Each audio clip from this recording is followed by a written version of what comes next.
Um, I don't even know how to start this. Hey Google, stop. Okay, so my bad, guys. I had something playing in the on Google. I'm weird. Anyway, listen. Why am I recording this video? I had a mic, and I would sound so much better with the mic. But you see, the thing is, I lost the piece that you use to like plug the main USB port for the mic into the phone because I'm recording this from off of my phone. Because I'm not rich, but I kind of wanted to discuss my thoughts on Alexa and the Fiend storyline. Now, here's the thing. I'm kind of thankful for this storyline. I'm not gonna lie, I was a bit not well so much in within the WWE realm. I was in a way, but not really to the point where I was like actually watching full shows. I kind of forgot how good wrestling was and how much fun it was to actually watch it and get engrossed into characters and storylines and whatnot. It kind of fell off for me because you see, here's the thing. I started watching actually at a time where WWE was somewhat reaching its age of storylines not being as good as they used to be, PG, that kind of thing. And that was around 20, I'm gonna say 2012. I'm scared to say 2012. Yeah, it was 2012. I'm positive it was 2012.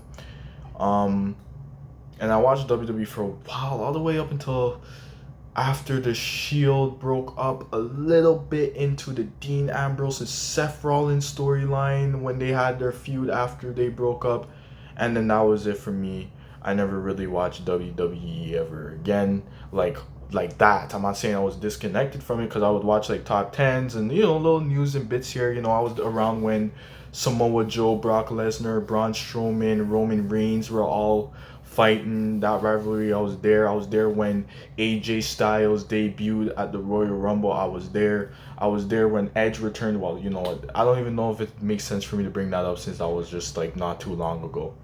Anywho, so that's me. You know what I'm saying? I'm not really introducing myself, but you guys kind of get the gist, right? So after seeing now, I don't even remember or how to start and how to begin, how the hell I even got into this or how I even recognized the storyline. Because to be honest, I wasn't like, let's just say I was blind. I couldn't see. My eyes were closed like this.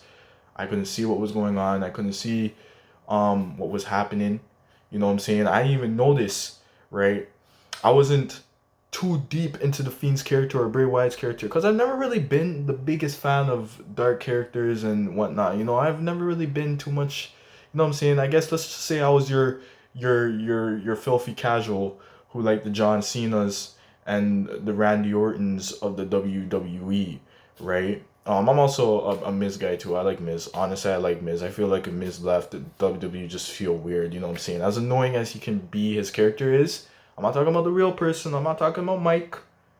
Okay, no shots at you, Mike. I'm talking about The Miz, his character in WWE. As annoying as he can be, I still like him, and I feel like he deserves to actually win matches. You know what I'm saying? But let's not get into that. Let's make this quick. All right, this is a 3-minute video so far. So I'm recording this actually very late. I am supposed to be actually doing some schoolwork, but I thought, you know what? I might as well record a video. Why not? Why the hell not? You know what I'm saying? Let's discuss my thoughts and opinions about what's going on with Alexa Bliss and The Fiend. And I think I might do this on a weekly basis, maybe on a weekly basis, where I come in and I kind of discuss what I'm feeling about the storyline and, some ideas and opinions that I might have about said storyline and whatnot. Another thing I'd like to address is congratulations to Alexa or Lexi Kaufman in her actual name, to her engagement with Ryan Cabrera. Honestly, I know he's like a singer from way back when. Well, I think he still sings or he's like in a band or something. But whatever, congratulations to you guys. And God bless your souls. And how would I put it? I hope you guys have a really good marriage. Yeah, I hope you guys have a really good marriage. All right, let's get back to business. So let's talk Alexa and the Fiend. So Alexa and the Fiend basically brought me back into WWE. I started to watch WWE fully again, like full shows. No more top tens and just following YouTubes and up and down videos and random YouTube channels that these guys had out there. You know what I'm saying? I'm actually fully engrossed and watching the show and whatnot. So here's how I came. I don't know how I got here, but I was basically watching, I guess I was watching some clips on YouTube with the Firefly Funhouse, because those are actually extremely entertaining, and I find Bray Wyatt's character to be so unique, so different.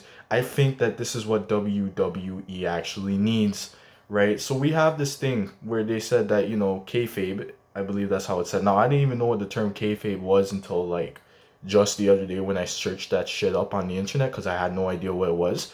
And when I looked it up, and I'm like, okay, so this is what kayfabe is, right?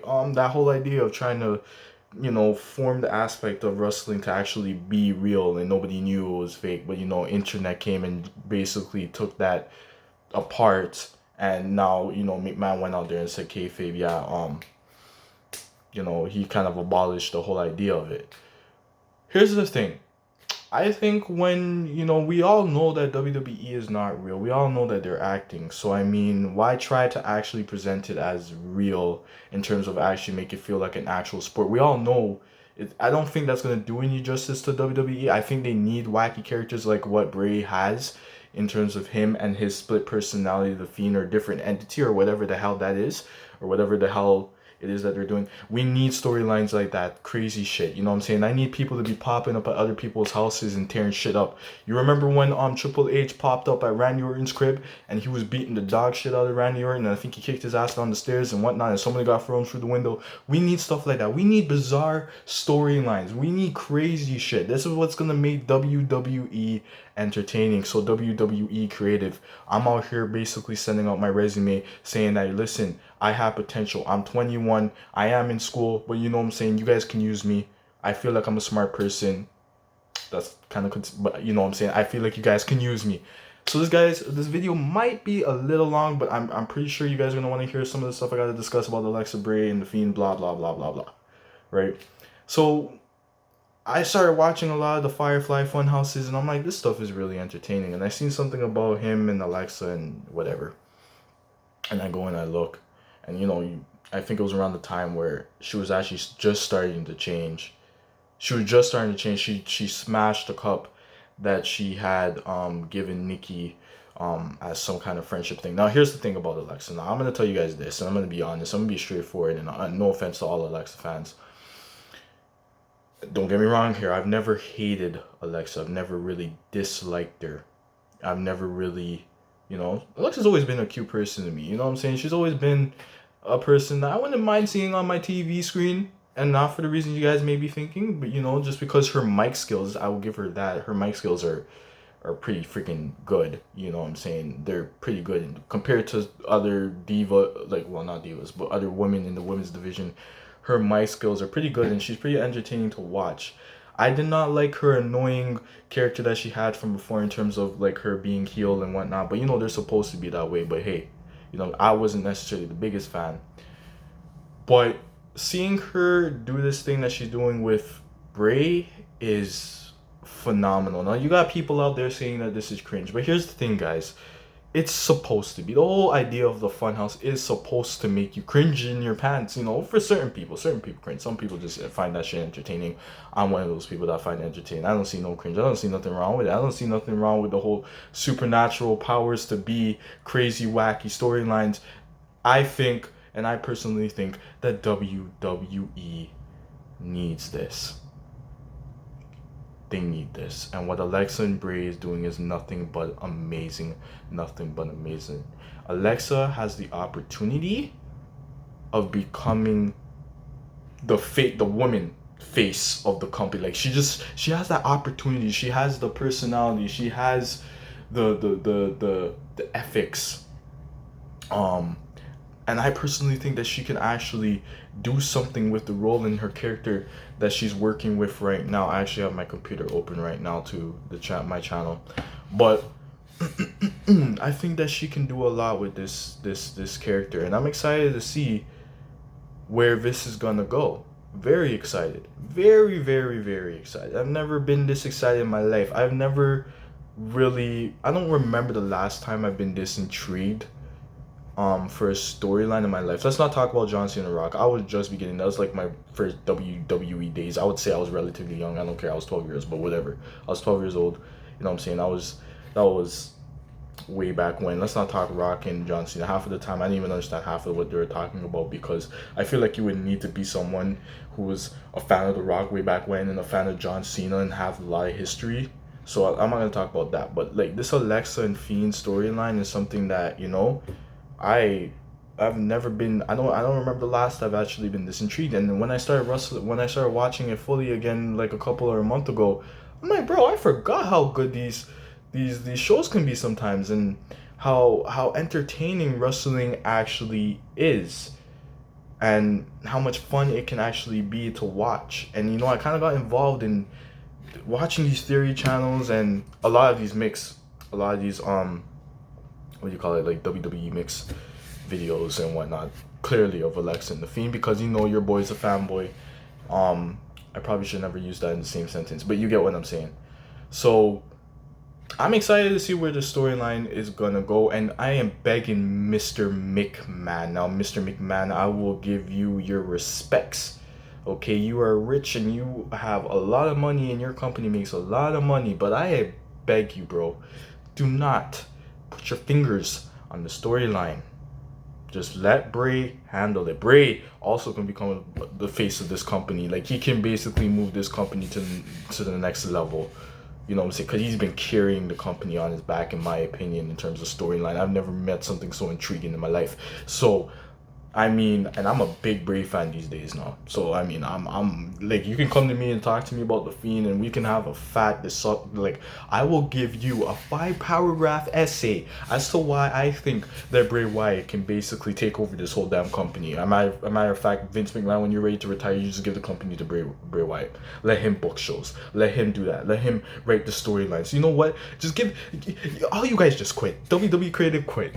McMahon quit. Like, wrestlers, well, I was gonna say wrestlers quit, but no. Okay, just let Bray run the whole thing. Let him create storylines. Let him book matches. Let him run deals to TV programs and whatnot. Let Bray handle it, because you know what, he can tell stories. And honestly, what I am seeing right now is something that is enjoyable and just fun to watch.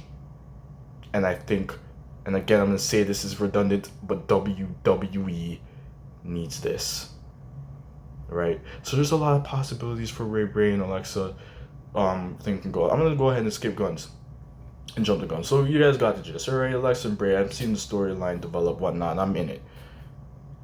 Let's get to this week. Now, execution is important.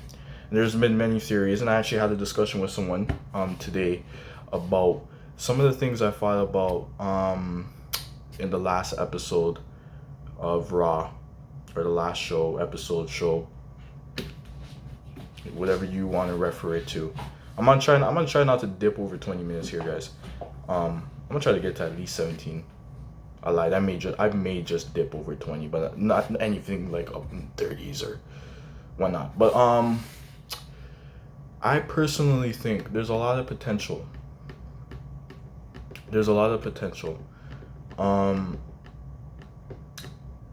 So my thoughts on The Fiend and Alexa. Now, a lot of people have been saying Alexa is being controlled by The Fiend, being controlled by Bray Wyatt.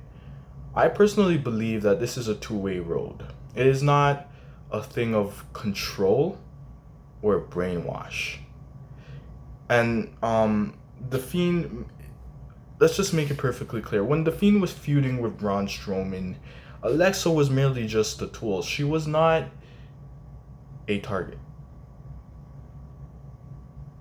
She was just a tool to be used to play mind games with Braun Strowman, to get him to concede, to get him to come back to Bray, to his family, right? And we all hear the expression that Bray uses. Now, this is just an opinion, guys. I'm not saying that this is absolutely correct, but we all hear the expression that Bray Wyatt uses, which is "let me in," and Alexa seemingly has taken the opportunity to do so. She is the one that's actually shown interest in taking on The Fiend and this whole persona that she's going on right now what's going on with her right now. I think this is a legitimate obsession with The Fiend, This is her choosing the Fiend. This is clearly she herself knows what she's doing. She knows, she has self-awareness. She knows that she is becoming this person. She's getting a lot more evil and more evil, as time keeps going on, as each episode of Raw keeps showing. We can clearly see that she's transitioning into this fiendish type character. So it's going to be very exciting to see where the story goes, right? And what she does in the future. Now, we got a feud that's going to be starting up with Nikki Cross, which I feel like they're going to continue after Survivor Series on Sunday, which I'm actually excited to watch. I'm seeing some pretty exciting matches. Let's see what's going to happen with the women's match.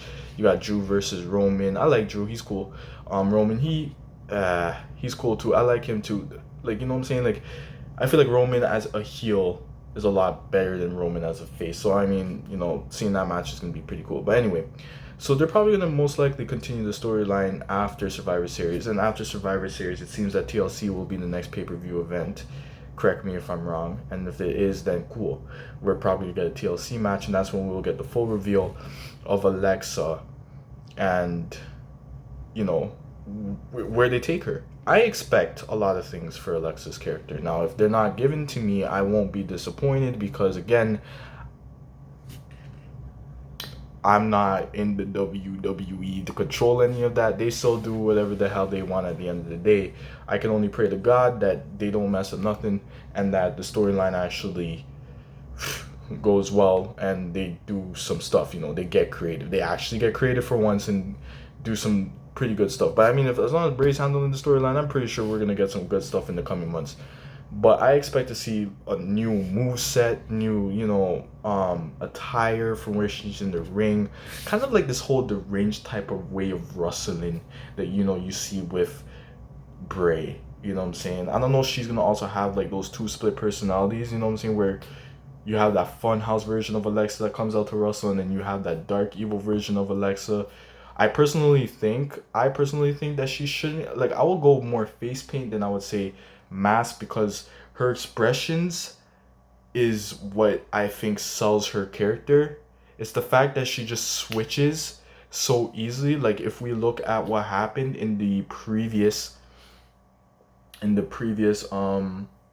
show this Monday, the way like she was upset with Nikki, she basically just slapped her so hard. It was crazy. Slapped her so hard. You know what I'm saying? She was fighting her, whatnot, and they had to pull her apart, and she was just mad and whatever. And as soon as she heard Bray's music and he came out, she just went from mad to just absolute smiling and whatnot. So I think her facial expressions are very important for her character, so I would not recommend them giving her a mask at all. Like, I personally don't agree. If they do, okay, cool. But like, I mean, I just think it would be better if they leave her without a mask and probably give her some crazy ass face paint or something cool looking. But just try to avoid the mask. Avoid the mask. Her theme song is pretty good too. I like her theme song.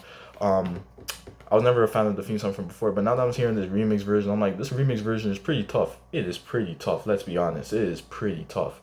So, that's cool. So slowly we're getting, you know what I'm saying? And I like the slow storytelling, the deep storytelling, the long-term storytelling, things that have been going on for months, and WWE is booking it right so far, and I'm asking and begging that they continue.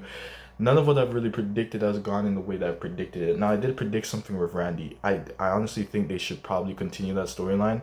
I don't think it would make much sense if you were like kind of starting that up 2 weeks ago and then you just kind of skip and whatever and switch over to somebody else, because it looks like the Fiend might be going after the Undertaker. And not that the Undertaker versus the Fiend wouldn't be a cool match. I'm just saying that I feel like it would just make more sense for them to at least finish off that Randy Orton rivalry or feud that's going to be going on, because when Edge comes back, apparently Edge is supposed to be feuding with Randy Orton. So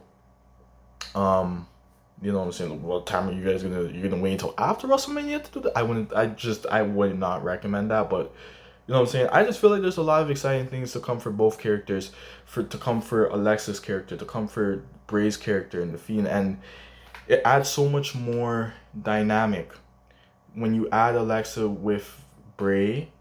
You put those two together. It's just like your what's the phrase that they use? butter on bread, bread, butter. You guys know what I'm trying to go after here. I know you guys know what I'm trying to go after. You guys know what I'm trying to go after. But anyway, so I mean, I'm excited to see what's gonna be happening next. For Alexa and the Fiend.